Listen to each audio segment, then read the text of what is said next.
নমস্কার, আমি doctor Rajib Dutta, general laparoscopic, laser and plastic anaesthetic surgeon.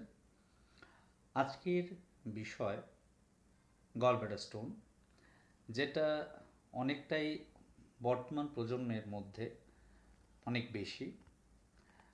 তো সেটা নিয়ে আজকে আলোচনা করব যে পিত্তথলির পাথর কী কী কারণে হয়, এর সিমটম সাইন্সগুলো কী, এখান থেকে কী কী কমপ্লিকেশনস হতে পারে এবং এগুলো থেকে আমরা কী কীভাবে বিরত হতে পারি বা প্রতিরোধ করতে পারি, এবং এর ট্রিটমেন্ট মডালিটিস বা এর চিকিৎসা পদ্ধতিগুলো কী কী। তো প্রথমে আসি যে পিত্তথলির মধ্যে পাথর গঠন কিভাবে হয়। পিত্তথলি আমাদের একটা রিজার্ভার হিসেবে কাজ করে পিত্তরসে। পিত্তরস তৈরি হয় আমাদের লিভারের মধ্যে, ছোট ছোট কোষ বা হেপাটোসাইটস গুলোর মধ্যে, এবং সেখান থেকে এই পিত্তরস বিভিন্ন প্রকার ছোট ছোট শাখা প্রশাখা নালীর মধ্যে দিয়ে পিত্তনালী হয়ে এটা পিত্তথলির মধ্যে রিজার্ভার হিসেবে জমা হয়। এবার আমরা যখন কোনো ফ্যাট জাতীয় খাবার খাই, ফ্যাট বা লিপিড জাতীয়, যেগুলোর মধ্যে ফ্যাটের কন্টেন্টটা কিছুটা বেশি থাকে, তো সেই খাবার আমাদের খাদ্যথলি বা স্টমাক হয়ে যখন ডুওডেনামে প্রবেশ করে, তো ডুওডেনামের মধ্যে দ্বিতীয় অংশ বা সেকেন্ড পার্টে এই পিত্ত নালী এবং আমাদের অগ্নাশয় নালীগুলো সংযুক্ত হয়ে একটা কমন ভালভের মধ্যে দিয়ে, যেটাকে অ্যাম্পল অফ ভ্যাটার বলে, সেখান থেকে আমাদের দ্বিতীয় অংশ ডুওডেনামে ওপেন হয়। তো ফলে খাবার যখন আমাদের ডুওডেনামের মধ্যে প্রবেশ করে তখন একটা সিগন্যাল যায় আমাদের পিত্তথলিতে, এবং তখন সেই থলি সংকুচিত হয় বা কন্ট্রাক্ট করে, এবং সমস্ত পিত্ত রস পিত্তনালী হয়ে এবং প্যাঙ্ক্রেটিক ডাক্টের মধ্যে দিয়ে প্যাঙ্ক্রেটিক কিছু রস বা অগ্নাশয় রস, এই দুটো একসাথে আমাদের খাবারের মধ্যে এসে মেশে খাদ্য নালীর মধ্যে ঢুকে এবং খাবার হজম করতে এবং পাচন করতে সাহায্য করে। তো এরপর এই পিত্তথলিতে পাথর কি করে হয়। তো পিত্তথলির মধ্যে যে পিত্তরস রয়েছে, পিত্তরসের মধ্যে বিভিন্ন প্রকার উপাদান রয়েছে। এর মধ্যে মুখ্যত কোলেস্টেরল এবং বিলিরুবিন থাকে, এবং তার সাথে আরও কিছু উপাদান মাইনর কম্পোনেন্টস মেজর কম্পোনেন্টস হিসেবে রয়েছে। এবার এই উপাদানগুলোর মধ্যে যদি তারতম্য ঘটে, মানে কোনো উপাদান কম রইল, কোনো উপাদান বেশি হয়ে গেল, সেটা আমাদের খাদ্যাভ্যাসের জন্য বা ডে টু ডে লাইফের জন্য, তখনই এই উপাদানের ঊর্ধ্বমুখী বা নিম্নমুখী অনুপাতের ফলে এই পাথরগুলো তৈরি হয়। তো এই উপাদানের উপর ভিত্তি করে এই পাথর বিভিন্ন প্রকার হতে পারে। একেবারে ছোট সর্ষের দানার মতন হয় বা চালগুড়ির মতন হতে পারে, আবার অনেক সময় এটা অত্যন্ত বড় হয়ে একটা গল্ফ বলের আকৃতি ধারণ করতে পারে। এবং এই উপাদানগুলো যেহেতু কোলেস্টেরল, বিলিরুবিন এবং এইগুলোর মিক্স আপ একটা উপাদান থাকে, তো তার উপর ভিত্তি করে স্টোনের নামকরণ ডিফারেন্ট টাইপের হয়। যেমন কোলেস্টেরল স্টোন, সেটা যদি কোলেস্টেরল মাত্রাতিরিক্ত থাকার জন্য হয়, কাজেই কোলেস্টেরল ডিপোজিট হয়ে স্টোন তৈরি হয়, এবং এগুলোর কালার সাধারণত অনেকটা সি গ্রিন কালারের হয়। এরা খুব কমন, 80% যতগুলো আমাদের গলব্লাডারের মধ্যে স্টোন হয় সবগুলো কোলেস্টেরল স্টোন হয়, এবং এরা সাধারণত আকৃতিতে অনেক সময় বড় হতে পারে, সলিটারি হতে পারে, মানে একা থাকতে পারে, একটাই বড় স্টোন হয়ে এলো। তো সেগুলো অনেকটা চকলেটের মতন দেখতে হয়, ট্রান্সপারেন্ট চকলেট ক্রিস্টালের মতো। তো এগুলো হচ্ছে কোলেস্ট্রল স্টোন। দুই হচ্ছে পিগমেন্ট স্টোন। পিগমেন্ট স্টোনটা এই পিট কালার হচ্ছে অনেকটা ব্ল্যাক বা ব্রাউন কালারের হয়, এবং এগুলো বিলিরুবিন পিগমেন্টস জমে এই স্টোন তৈরি হয়।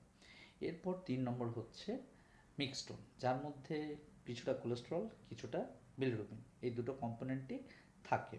তো পিগমেন্ট স্টোনও খুব কমন হয়। এরপর আসি যে এই স্টোন যখন তৈরি হচ্ছে, তো তাতে কি কি সিমটম বা সাইন হয়, মানে কি কি ক্লিনিক্যাল ফিচার বা কি কি সমস্যা আপনার হতে পারে যে কারণে আপনি চিকিৎসকের কাছে আসবেন। সব থেকেই বড় অবস্থা বলে রাখি যে ম্যাক্সিমাম স্টোনই অ্যাসিমটোমেটিক হয়, মানে আপনি বুঝতেই পারবেন না যে আপনার স্টোন হয়েছে। তাহলে কি সিমটম হয়, তো তাদের ক্ষেত্রে সামান্যতম অম্বল বা ডাইজেস্টিভ কিছু প্রবলেম হতে পারে, অম্বলের সমস্যা, মাঝে মাঝে কিছু খাবার খাচ্ছি অম্বল হয়ে যাচ্ছে। অনেকের ক্ষেত্রে এইসব সমস্যাও হয় না, কোনো রকম সাইন সিমটম কিচ্ছু থাকে না।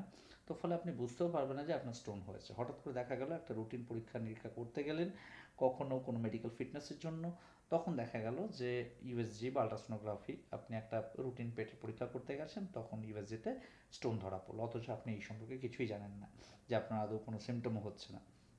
তো কাজেই ম্যাক্সিমাম গলব্লাডার স্টোনই বলে রাখি অ্যাসিমটোম্যাটিক হয়, মানে কোনো সিমটমই হয় না। এগুলো অনেক সময় অ্যাক্সিডেন্টালি পাওয়া যায় ডিউরিং অন্য কোনো পারপাসে, আপনি হয়তো পরীক্ষা নিরীক্ষা করছেন আল্ট্রাসাউন্ডে। তাহলে বোঝা গেল আল্ট্রাসাউন্ড একটা মোডালিটি অফ ডায়াগনোসিস, যার মাধ্যমে আমরা বুঝতে পারি যে পিত্তথলির মধ্যে পাথর হয়েছে। আর অন্যান্য কী কী সিমটম হতে পারে, যে এই যে বললাম একটা অম্বলের সমস্যা, ডাইজেশনের প্রবলেম হতে পারে। অনেক ক্ষেত্রেই দেখা গেল একটা, যখন আপনি শ্বাস প্রশ্বাস মানে নিঃশ্বাস বা প্রশ্বাস নিচ্ছেন, তখন শ্বাস নেওয়ার সময়ে যখন আমরা প্রচণ্ড শ্বাস নিয়ে ফেলেছি, তো শ্বাস নেওয়ার হাইটে একটা ডান দিকে পাঁজরের নিচে, বুকের নিচে, বা মেয়েদের ক্ষেত্রে একেবারে ডান দিকের ব্রেস্টের নিচে, হ্যাঁ, পাঁজর এবং পেটের সংযোগস্থলের জায়গায় একটা হাইট অফ রেসপিরেশনের সময় ব্যথা অনুভব হতে পারে। এবং সেই ব্যথাটা অনেক ক্ষেত্রেই পেছনে শোল্ডার ব্লেড দুটোর মাঝে যেতে পারে, অথবা ডান দিকের শোল্ডারেও আসতে পারে, বা ঘাড়ে, ডান দিকের ঘাড়েও তার জন্য ব্যথা হতে পারে। তো এই একটা সিমটম। তাহলে ব্যথাটা একটা সিমটম হলো। কারো কারো ক্ষেত্রে এর সাথে জ্বর হতে পারে এবং জন্ডিসের প্রাদুর্ভাব ঘটতে পারে, এবং সেই জ্বরটা প্রচণ্ড কাঁপুনি দিয়ে আসে, এবং এর সাথে অনেক ক্ষেত্রেই জন্ডিস থাকে। তো এটাই বুঝতে হবে এটা একটা ফিচার অফ কোলেনজাইটিস, এবং পিত্তথলি থেকে পাথরটা পিত্ত নালীর মধ্যে গিয়ে আটকে গিয়ে এই সমস্ত সিমটম ঘটিয়ে থাকে। তো এটা একটা সিমটম হলো। আর কারো কারো ক্ষেত্রে আরেকটা সিমটম পাওয়া যায়, তার সাথে হচ্ছে প্রচণ্ড পরিমাণে পিত্ত বমি হওয়া, বমি বমি ভাব, বমি হয়ে যাওয়া খাওয়া দাওয়ার পরে। আর ম্যাক্সিমাম মানুষই এই জাতীয় অনুভূতি উপগ্রহণ করেন যখন ওনারা কোনো ফ্যাটি মিল খান, মানে যে খাবারের মধ্যে চর্বির ভাগ বেশি, এরকম কোনো খাবার খেলে এই জাতীয় সিমটমসগুলো উদয় হতে পারে। তো এই একটা হলো সিমটমস ক্লিনিক্যাল ফিচার্সের মধ্যে। আচ্ছা, এরপর হচ্ছে যে এই স্টোন থেকে কি কি সমস্যা হতে পারে। এই একটু আগেই বললাম যে কোলেনজাইটিস, মানে পিত্তথলি থেকে পাথরটা স্লিপ করে পিত্তনালীতে এসে আটকে গিয়েছে, ফলে পিত্তরস স্বভাবতই খাদ্য খাবারের সাথে মিশতে পারছে না, খাদ্য থলির মধ্যে আসতে পারছে না, এবং সেই থেকে একটা গল স্টোন থেকে কোলেনজাইটিস তৈরি হলো, এবং সেটাতে জ্বর, জন্ডিস হওয়া, প্রচণ্ড পরিমাণে ফিভার, কাঁপুনি এবং পিত্ত বমি, এই জিনিসগুলো হয়। কারো ক্ষেত্রে এর সাথে যদি দেখা গেল পাথরটা পিত্তনালী থেকে একটু নেমে পিত্তনালী এবং অগ্নাশয় নালী বা প্যাঙ্ক্রিয়াটিক ডাক্টের সংযোগস্থলে গিয়ে আটকে গেল, তখন এর সাথে প্যাঙ্ক্রিয়াটাইটিস সিমটমটা শুরু হয়। প্যাঙ্ক্রিয়াটাইটিসের কী কী না, প্রচণ্ড পরিমাণে পেট যন্ত্রণা, ব্যথা, কোনো খাবার খেতে পারছে না, অজস্র বমি হচ্ছে, প্রচণ্ড ডিহাইড্রেশন, সুগার বেড়ে যেতে পারে, এবং অগ্নাশয়ের সমস্যা বা প্যাঙ্ক্রিয়াটাইটিস একটা মারণ রোগ, এবং এই জাতীয় সিমটম হলে ইমিডিয়েট হসপিটালাইজড করতে হয়, স্যালাইন, ইনজেকশনস এগুলো দিতে হয়, আমরা খাবার সাময়িকভাবে বন্ধ রাখি, মুখে অনেক সময় নল দিয়ে রাখতে হয়, এবং পেচ্ছাপের মনিটর করার জন্য ক্যাথেটার আমরা করে রাখি। তো এই প্যাঙ্ক্রিয়াটাইটিস একটা খুব বাজে রোগ, যেটা এই পিত্তথলির পাথরের জন্য হয়, যেটাকে আমরা বলি গল স্টোন প্যাঙ্ক্রিয়াটাইটিস। এটা খুব কমন আমাদের দেশে। তো সেই কারণে পিত্তথলির পাথর হলে সেটা অতি অবশ্যই জানতে পারলেও, ধরুন আপনার অ্যাসিমটোম্যাটিক রয়েছেন, কোনো সিমটম হচ্ছে না, যদি আপনার অ্যাক্সিডেন্টাল ফাইন্ডিং হয়, ইউএসজিতে কোনো ধরা পড়ে, অতি সত্বর চিকিৎসকের পরামর্শ নেবেন, কারণ এর পরবর্তী কমপ্লিকেশনসের কথা যেটা বলছি সেটা আরও বেশি মারাত্মক। কারণ অনেকের ক্ষেত্রে অ্যাসিমটোম্যাটিক গল ব্লাডার স্টোন থাকে, দীর্ঘদিন রয়েছে, ওনার কোনো সমস্যা হচ্ছে না, উনি অপারেশনও করাচ্ছেন না, চিকিৎসকের পরামর্শ নিচ্ছেন না, দেখা গেল উনি যখন এলেন ততদিনে পিত্তথলির মধ্যে পাথরটা পিত্তথলির ভেতরের দেওয়ালটাকে বারবার ধরে ইরোড করছে, মানে ঘষা দিচ্ছে, ঘষা খেতে খেতে সেই পিত্তথলির ভেতরে ক্যান্সারাস চেঞ্জেস হয়, এবং দীর্ঘদিন যাদের long standing gallbladder stone থাকে, তারা যখন আসেন তখন তাদের প্লাস সিমটম যেটা নিয়ে ওনারা আসেন সেটা হলো জন্ডিস হয়ে যাওয়া। জন্ডিস হচ্ছে, পেট ব্যথা হচ্ছে, জ্বর আসছে, কিন্তু সেই জন্ডিসের কারণ কিন্তু পিত্তনালীর মধ্যে থলির যে পাথর আটকে যাওয়ার জন্য নয়, এই জন্ডিসের কারণ হয় পিত্তথলি থেকে ক্যান্সারটা লিভারের বিভিন্ন জায়গায় ছড়িয়ে পড়ার জন্য। তো তো ততদিনে মেটাস্টেসিস হয়ে যায়। আর গল ব্লাডার ক্যান্সার অত্যন্ত খারাপ এক ধরনের রোগ। তার কারণ হলো যখন মানুষ এর সিমটমগুলো বুঝতে পারে ততদিনে অলরেডি লিভার মেটাস্টেসিস হয়ে যায়, বিভিন্ন জায়গায় ছড়িয়ে পড়ে। এবং গল ব্লাডার ক্যান্সারের সার্ভাইভাল রেট এই রকম স্টেজ যারা আসেন, তো এই স্টেজটা অত্যন্ত অ্যাডভান্স স্টেজ এবং এগুলোতেই ম্যাক্সিমাম সার্ভাইভাল রেট খুব ভালো নয়, খুব খারাপ, মানে বেশি দিন মানুষ বাঁচেন না। আর্লি স্টেজে ধরা যখন পড়ে, অনেক ক্ষেত্রে কীরকম আর্লি স্টেজে ধরা পড়ে, ধরুন পিত্তথলির মধ্যে পাথর হয়েছে, তো ডাক্তারবাবু অপারেশন করলেন, অপারেশন করার পর পিত্তথলিটা পরীক্ষার জন্য গেল, তো পরীক্ষার জন্য গিয়ে দেখা গেল বায়োপসিতে সেই পিত্তথলির মধ্যে ক্যান্সার পাওয়া গিয়েছে। এবার ক্যান্সারটা পিত্তথলির দেওয়ালটা ভেদ করে বাইরে যায়নি, ফলে এই সমস্ত ক্ষেত্রে যেগুলোর স্টেজটা অনেকটা তুলনামূলকভাবে কম, অ্যাডভান্স স্টেজ নয়, সেগুলোতে চিকিৎসা করলে খুব ভালো ফল পাওয়া যায় এবং সার্ভাইভাল রেটও খুব ভালো। কিন্তু ম্যাক্সিমাম ক্ষেত্রে যারা আসেন, তো তারা অনেক অ্যাডভান্স স্টেজেই আসেন উইথ জন্ডিস, তো সেগুলোর সার্ভাইভাল রেট একদম ভালো নয়। তো সেই জন্য পিত্তথলির মধ্যে পাথর থাকলে সেটাকে একেবারেই অবহেলা করবেন না, সত্য চিকিৎসকের পরামর্শ নেবেন, কারণ কে জানে কখন সেটা আপনার অজান্তেই ক্যান্সার রূপান্তরিত হচ্ছে, পিত্তথলিটাকে করছে। আচ্ছা, এরপরে আরেকটা সিমটম যেটা হয় সেটা হচ্ছে পিত্তথলির পাথর থাকার জন্য সেই পাথর পিত্ত নালীকে হয়তো ব্লক করলো, তার পরবর্তীকালে পিত্তথলির মধ্যস্থ থাকা পিত্তরসটা ক্রমাগতই একটা পুঁজে পরিণত হলো, হ্যাঁ, সেটাকে আমরা বলি এমপাইমা গল ব্লাডার। এবং এই পুঁজ থেকে ভেতরে পুঁজ তৈরি হচ্ছে এবং পিত্তথলি আরও বেশি বেলুনের মতন স্ট্রেচ হয়ে ফুলছে এবং পিত্তথলির দেওয়ালের কোনো একটা অংশ দুর্বল হয়ে সেখান থেকে পিত্ত থলির মধ্যস্থ থাকা পুঁজটা পেটের মধ্যে চলে এলো। তো তাতে সেপসিস হবে, পেট টাইট হয়ে যাবে, ব্যথা যন্ত্রণা বাড়বে, জ্বর আসবে এবং পেশেন্ট খুব খারাপ অবস্থায় থাকে। আবার কারো কারো ক্ষেত্রে ওই পিত্তথলিটা পেটের সাথে সংযুক্ত হয়ে যেতে পারে এবং বাইরে চামড়ার সাথেও সংযুক্ত হয়ে যেতে পারে এবং পেটের মধ্যস্থ থাকা থলির মধ্যস্থ থাকা পুঁজটা পেটের বাইরেও আসতে পারে। এটাকে আমরা বলি কোলেসিস্টো কিউটেনিয়াস ফিস্টুলা। তো বা পেটের ভেতরে অন্যান্য যে অঙ্গ, যেরকম ধরুন ডুওডেনাম বললাম, ট্রান্সভার্স কোলন বললাম, এগুলোর সাথেও এরকম ফিস্টুলা তৈরি হতে পারে এবং সেগুলো অত্যন্ত প্রাণঘাতী, সেগুলোর ইমিডিয়েট ট্রিটমেন্ট হওয়া দরকার। ইমিডিয়েট ট্রিটমেন্ট করে পেশেন্টকে স্টেবিলাইজেশন করে তার পরবর্তীকালে ডেফিনেটিভ ট্রিটমেন্ট কিন্তু অপারেশন। এবার অনেক ক্ষেত্রেই ধরুন এই যে এমপাইমা হলো, পিত্তথলির এটা পেটের সাথে সংযুক্ত হলো, ধরুন কোলেসিস্টো কিউটেনিয়াস ফিস্টুলা, সেগুলোর ক্ষেত্রে আমরা আল্ট্রাসাউন্ড গাইডেড একটা পিক্টাল ক্যাথেটার করে দিই এবং সেই পাসটাকে ড্রেন করে দিই বাইরে, এটাকে বলা হয় কোলেসিস্টোস্টমি। কোলেসিস্টোস্টমি হলে পাসটাকে ড্রেন করে দেওয়া হয়, মানে পুঁজটাকে ড্রেন করে দেওয়া হলো, কিন্তু স্টোনগুলো ওখানেই থাকলো। পেশেন্টের সিমটোম্যাটিক ইমপ্রুভমেন্ট হওয়ার পর তার অপারেশন ডেফিনেটিভ হচ্ছে ল্যাপ্রোস্কোপি কোলেসিস্টেক্টমি, সেটা করা হয়। তো এই কয়েকটা এর সাইন সিমটমসগুলো আমি বললাম, যে যে সমস্যাগুলো নিয়ে মানুষজন আমাদের কাছে আসে এবং তার কমপ্লিকেশনস কী কী হতে পারে, হ্যাঁ, সেই জিনিসগুলোও বলা হলো।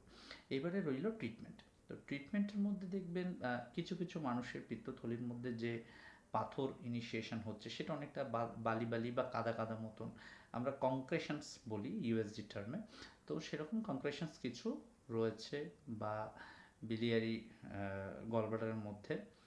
তো সেই স্লাজ বা কংক্রেশনসগুলো একদম বালি বা কাদার মতন থাকে, তো সেগুলোর ক্ষেত্রে ইনিশিয়ালি অপারেশন করা হয় না।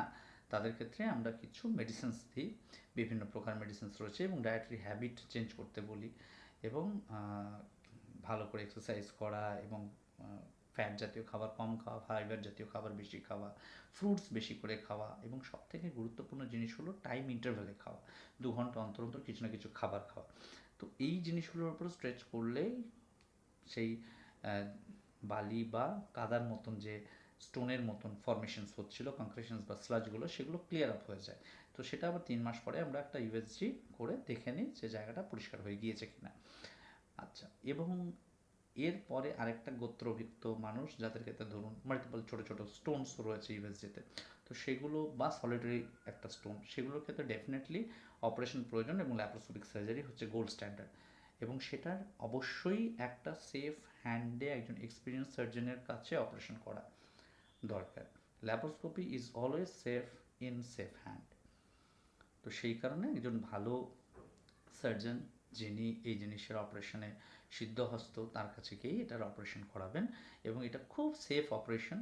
এটা বিভিন্নভাবে under spinal anaesthesia or epidural anaesthesia or general অ্যানেস্থেসিয়াতে করা হয়। এটা ডিপেন্ড করে পেশেন্টের কন্ডিশন এবং সার্জনসের চয়েসের উপরে। এই একটা ভাবে আমরা এটার অপারেশন করি। আর কি এছাড়া রইল যে কমপ্লিকেশনসগুলো বললাম, সেরকম কমপ্লিকেশন যদি পিত্তনালীর মধ্যে স্টোন হয়ে যায় তাহলে অনেক সময় ইআরসিপি মানে মুখের মধ্যে একটা নল ঢুকিয়ে আমরা পেটের মধ্যে গিয়ে সেটা ওই ডুওডেনামের যে সেকেন্ড পার্টটা মধ্যে ওই নালী, পিত্তনালী এবং অগ্নাশয় নালী সংযুক্ত হয়ে ওপেন হয়েছে থ্রু অ্যাম্পলোভাইটাস, সেখান থেকে একটা স্কোপ ঢুকিয়ে জায়গাটাকে কিছুটা ওয়াইডেন করে আমরা সেই স্টোনটাকে এক্সট্রাক্ট করি আর ভেতরে একটা স্টেন্ট দেওয়া হয়েছে। তো এটাকে ইআরসিপি স্টেন্টিং বলে। সেটাও খুব সেফ এবং সেটা হওয়ার উইদিন 48 আওয়ার্সের মধ্যে কিন্তু ল্যাপারোস্কোপিক কোলেস্টেক্টমি অপারেশন করে নিতে হবে। ডেফিনেটলি এটা ফেলে রাখলে চলবে না। ইআরসিপির একটা কমপ্লিকেশনস থাকে pancreatitis, but nowadays in experienced hand এটার সম্ভাবনা বা প্রবণতা অনেকটাই কম হয়ে গিয়েছে। তাহলে এই হচ্ছে মেন ট্রিটমেন্ট। এছাড়া বিভিন্ন মানুষজন বিভিন্ন প্রকার ওষুধপত্র খেয়ে থাকেন। বাকি ওষুধ সম্পর্কে আমি কিছু বলতে পারছি না, বা কারণ আমি নিজে অ্যালোপ্যাথি ডক্টর, তো অ্যালোপ্যাথিতে এর যা ট্রিটমেন্ট আছে সেগুলোই বলছি। তবে আমাদের এক্সপিরিয়েন্সে বেশ কিছু মানুষজন যারা দীর্ঘদিন বিভিন্ন প্রকার চিকিৎসা করিয়েছেন রিগার্ডিং এই গলব্লাডার স্টোন, প্রথমে হয়তো দেখা গেল তাদের ইভেজিটে স্টোন পাওয়া গিয়েছিল, পরবর্তীকালে তারা পেরিফেরিতে কোনো রকম বিভিন্ন প্রকার ওষুধপত্র খেয়েটে দেখা গেল যে তার স্টোন চলে গিয়েছে, তিনি খুব খুশি। অথচ হঠাৎ করে 6-7 বছর পর আবার ব্যথা উঠতে যখন ইউএসজি করা হয় তখন তাদের স্টোন আবার ধরা পড়ে। এই নিয়ে অনেকেরই অনেক ধারণা থাকতে পারে যে আগে ছিল না এখন কেন হলো। তো বেসিক্যালি তার স্টোনটা তখন থেকেই ছিল। কিছু ওষুধের পার্শ্ব প্রতিক্রিয়ায় কি হয় না, কিছু ধরনের জড়িবুটি আছে, হ্যাঁ, তো সেই জাতীয় ওষুধপত্র খেলে, জড়িবুটিযুক্ত ওষুধ খেলে পিত্তথলির যে রসটাকে অনেকটাই শুকিয়ে দেয়। তখন পিত্তথলিটা পুরোপুরি সেঁটে যায় লিভারের সাথে এবং ইউএসজিতে ভালো করে সেটাকে ডেলিনিয়েট করা সম্ভবপর হয় না, বা ইউএসজি যে ডাক্তারবাবু করছেন তিনি ভালো বুঝতে পারেন না যে আদৌ পিত্তথলির ভেতরে কোনো স্টোন আছে কিনা, কারণ পুরোটাই একটা মন্ডের মতন পাকিয়ে যায়। কারণ এই জাতীয় রুগীদের যখন আমরা ল্যাপারোস্কোপিক সার্জারি করি তো এটাও খুব ডিফিকাল্ট অপারেশন হয়ে যায়, কারণ এই জাতীয় জড়িবুটি খাওয়াতে তার যে পার্শ্ব প্রতিক্রিয়ায় বারবার পিত্তথলির মধ্যে একটা ইনফ্লামেশনস হতে থাকে এবং পিত্তথলিটাকে প্রায় শুকিয়ে দেয় এবং সেটা শুধুমাত্র একটা স্টোনযুক্ত থলিতে রূপান্তরিত হয়, কোনো পিত্তরস ওর মধ্যে থাকে না। তো স্টোনটা থেকে যায়, স্টোন কিন্তু যায় না। আচ্ছা, এবার কীভাবে এখান থেকে আপনি পিত্তথলির পাথর হওয়াটাকে রোধ করতে পারেন বা কাদের ক্ষেত্রে এটা বেশি হয়? এটা সাধারণত যারা প্রচণ্ড পরিমাণে মোটা মোটা ব্যক্তিত্ব মানুষ, হ্যাঁ, তো তাদের ক্ষেত্রে এটা খুব বেশি দেখা যায়। যারা র্যাপিডলি ওয়েট লস করছেন, মানে খুব শীঘ্র ওজন কমানোটাও কোনো মতেই বুদ্ধিমত্তার পরিচয় নয়। ওজন একটা সার্টেন অ্যামাউন্টে ধীরে ধীরে ধীরে ধীরে কমালে তাদের ক্ষেত্রে পিত্তথলিতে পাথর হওয়ার প্রবণতা থাকে না। আর দীর্ঘদিন না খেয়ে থাকা যারা, ধরুন অনেক মা বোনরা আছেন যারা রোজা পালন করেন, তো তাদের ক্ষেত্রেও ওই রোজার পিরিয়ডে এরকম অ্যাটাক অনেক বেশি হয় এবং রোজা থাকার জন্য পিত্তথলিতে স্টোন বেশি হয়। আবার অনেক মায়েরা আছে যারা একাদশী পালন করেন, হ্যাঁ, তো তাদের ক্ষেত্রেও দীর্ঘক্ষণ না খেয়ে থাকার জন্য স্টোনের প্রবণতা বাড়ে। আরেকটা, যারা ধরুন প্রচুর পরিমাণে ফাস্ট ফুড খাচ্ছেন, ফ্যাটি মিল খাচ্ছেন, খাবারের মধ্যে বেশ পরিমাণে ফ্যাট বা লিপিড কম্পোনেন্ট বেশি থাকছে, কম ফ্রুট খাচ্ছেন, এক্সারসাইজ করছেন না, তাদের ক্ষেত্রে এই প্রবণতা বেশি।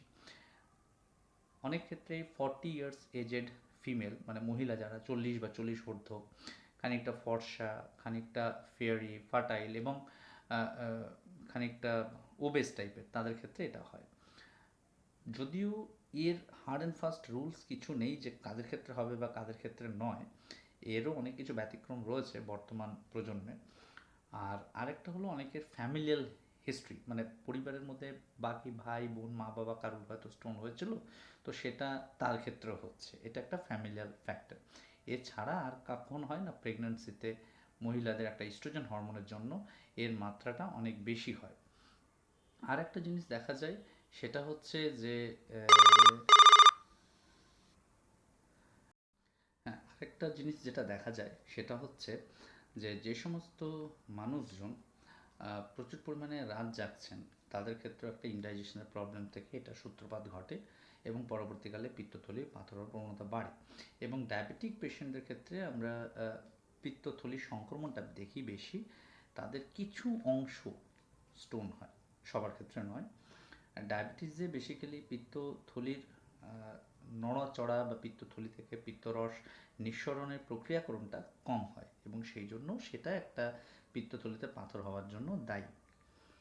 আর যারা ধরুন অপারেশনের পরবর্তী বিভিন্ন রকম ক্যান্সার সার্জারি পরে কেমোথেরাপি পেয়েছেন, তাদের ক্ষেত্রেও একটা গলব্লাডারের মধ্যে সড়গড় ভাবটা কমে যায়, এটাকে গলব্লাডারের অ্যাকাইনেশিয়া বলে। তো সেই কারণে অনেক সময় স্টোন ফর্মেশন হতে পারে। যদিও ডায়াবেটিসে অ্যাক্যালকুলাস কোলেস্টাইটিসটাই বেশি হয় বা এমফাইসেমেটাস কোলেস্টাইটিস, এই দুটো হচ্ছে আলাদা সাংঘাতিক জিনিস, যেটা স্পেশালি ডায়াবেটিস বা ইমিউনো কম্প্রোমাইজড মানুষজনের মধ্যে খুব বেশি হয় এবং সেটা অত্যন্ত প্রাণঘাতী। এরকম কিছু জিনিস ধরা পড়লে ইমিডিয়েট অপারেশন করে গলব্লাডারটাকে বাদ দিতে হয়। তো এই গেল মোটামুটি যাদের ক্ষেত্রে আমরা পিত্তথলির পাথর দেখি। এবার কীভাবে এটা প্রতিহত করা যায়? প্রতিহত হচ্ছে যে রেগুলার এক্সারসাইজ, যেটা ফ্যামিলিয়াল ফ্যাক্টর সেটাকে তো আপনি আটকাতে পারবেন না, কিন্তু যেটা মডিফাই করা যায়, যেগুলো মডিফাইবল ফ্যাক্টর, যেগুলো আমরা চেঞ্জ করতে পারি, সেটা হচ্ছে ডায়েটারি হ্যাবিট। 2 ঘন্টা অন্তর অন্তর কিছু না কিছু খাবার খাওয়া, না খেয়ে 2 ঘন্টার বেশি থাকা যাবে না, অল্প হলেও কিছু না কিছু খেতে হবে। এবং সিজনাল ফ্রুটস খাওয়া, থোড়, পালং শাক, ভুসিযুক্ত আটার রুটি, এগুলো খাওয়া, সব রকম সবজির মাত্রাটা বেশি খাওয়া এবং খুব কম ইন্টারভ্যালে র্যাপিড ওয়েট লস না করা, এগুলো করলেই আমরা এই জিনিসগুলো থেকে বেঁচে থাকবো, পিত্তথলিতে পাথর হওয়ার প্রবণতা থেকে বেঁচে থাকবো। এবং পাথর হলেই অবশ্যই চিকিৎসকের পরামর্শ নেবেন। এবং ল্যাপারোস্কোপিক সার্জারি অত্যন্ত সেফ, সেটা কেউ 4টে ফুটো করে করে, কেউ 3টে ফুটো করে করে, এটা ডিপেন্ডস আপন সার্জনস চয়েস। তবে ওপেন সার্জারি থেকে ল্যাপারোস্কোপি এখন গোল্ড স্ট্যান্ডার্ড ট্রিটমেন্ট এবং ল্যাপারোস্কোপিক সার্জারি অবশ্যই safe laparoscopic surgeon, in hand of safe laparoscopic surgeon, যিনি এই ল্যাপারোস্কোপিক সার্জারিতে এক্সপিরিয়েন্স, তার কাছেই আপনারা করাবেন। এটাই সব থেকে ভালো এবং সেগুলোতে কোনো কমপ্লিকেশনের সম্ভাবনা থাকে না। Thank you. ভালো থাকুন, সুস্থ থাকুন।